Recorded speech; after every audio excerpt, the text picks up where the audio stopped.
Salam damai Tuhan kita, Yesus Kristus beserta kita. Semoga hari ini kita semua dalam keadaan sehat dan hidup dalam kedamaian. Saudara-saudari, dengan penuh berkat kita semua diundang untuk merenungkan firman Tuhan hari ini yang akan kita dengar dari Injil Matius bab 19 ayat 23 sampai 30. Semoga santapan jiwa kita hari ini memberikan kita selalu kekuatan iman untuk menimba rahmat ilahi dari Tuhan. Mari kita mendengarkan firman Tuhan.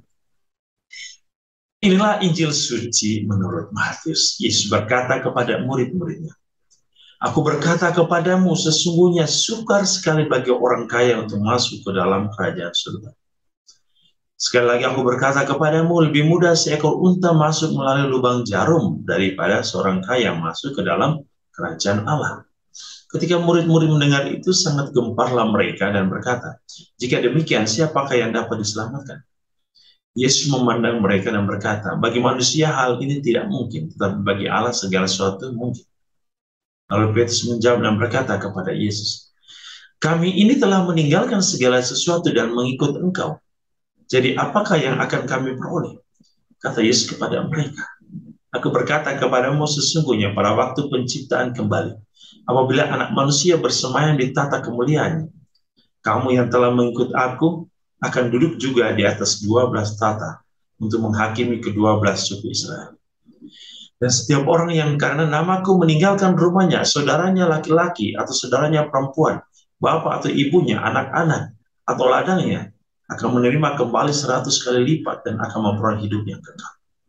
Tapi banyak orang yang terdahulu akan menjadi yang terakhir, dan yang terakhir akan menjadi yang terdahulu." Demikianlah sabda Tuhan. Terpujilah Kristus. Saudara-saudari yang dikasihi Tuhan, pertama Yesus berbicara tentang kerajaan Allah. Sangat sukar bagi orang kaya untuk masuk ke dalam kerajaan surga. Lebih mudah seekor unta masuk melalui lubang jarum. Saudara-saudari, bagi saudara-saudari yang pernah melihat unta, ataupun entah melihat langsung atau tidak langsung, tentu Anda sudah tahu bahwa sebesar apa unta itu. Dan bagi kita yang pernah melihat lubang jarum, itu kita tahu seberapa kecil lubang itu. Bagaimana seekor unta bisa masuk dalam lubang kecil itu? Tentu cara berpikir kita akan mengatakan mustahil. Tetapi ini hanyalah sebuah gambaran, sebuah ilustrasi dari Allah.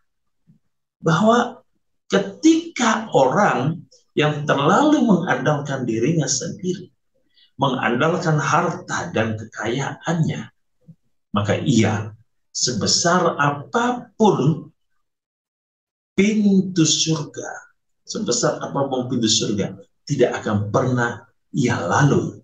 Ia tidak akan pernah masuk kalau ia masih mengandalkan hartanya, kekayaannya sebagai kekuatan hidupnya. Tetapi jikalau ia menggunakan hartanya untuk kemuliaan Allah, hartanya untuk kebaikan ciptaan Tuhan, hartanya untuk menjadi sarana yang mempermudah dia masuk kerajaan surga, jangankan pintu yang besar, lubang jarum pun dapat yang lewati. Inilah kuasa Allah, inilah kemuliaan Tuhan. Allah tidak mengutuk orang kaya, Allah tidak mengutuk harta, sebab segala sesuatu itu berasal dari Allah. Orang menjadi kaya itu berkat dari Allah.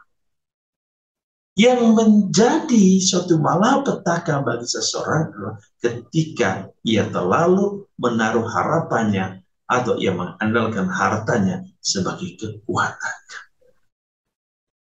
Atau mungkin dikata lain, ia melihat harta itu sebagai merupakan hasil usahanya sendiri. Ia lupa bahwa itu adalah pemberian Tuhan. Lalu ia lupa bersyukur, lupa berterima kasih, lupa berdoa, lupa mengembalikan semua berkat yang Allah berikan kembali kepada Allah. Inilah diingatkan oleh Tuhan. Harta itu hanya sarana, bukan tujuan. Yang kedua, Yesus hari ini mengingatkan kita bahwa kita harus siap untuk meninggalkan segala sesuatu dalam hidup kita hanya untuk mengikuti Tuhan. Sebab apa? Sebab orang yang mengandalkan Tuhan dalam hidupnya tidak akan pernah dimiskinkan. Yesus berkata, aku akan mengembalikan 100 kali lipat dan dia akan memperoleh hidupnya. Ini jaminan. Jaminan orang yang mengandalkan Tuhan, jaminan orang yang mengikuti Tuhan, jaminan orang yang bisa melepaskan segala sesuatu yang berasal dari dunia hanya datang kepada Yesus. Maka Tuhan akan membalas 100 kali lipat. Anda bayangkan, kalau kita punya mobil satu dan kita tinggalkan untuk melakukan karya Allah, pelayanan Allah, pekerjaan Allah, Tuhan akan membalas kita 100 kali lipat, 100 mobil. Yang berarti bahwa akan banyak harta, akan banyak kemuliaan, akan banyak cinta yang Tuhan berikan. Dan teristimewa harta surgawi, yaitu kebaikan, kebahagiaan, cinta, belas kasih, pengampunan, penghormatan. Itu semua adalah harta yang Tuhan akan balas kita 100 kali lipat. Tuhan ingin kita hidup damai, bahagia bersama. Maukah kita mengandalkan Dia sebagai satu-satunya harta kita? Tuhan Yesus memberkati kita hari ini dengan berkat-Nya yang berlimpah. Dalam nama Bapa dan Putra dan Roh Kudus. Amin.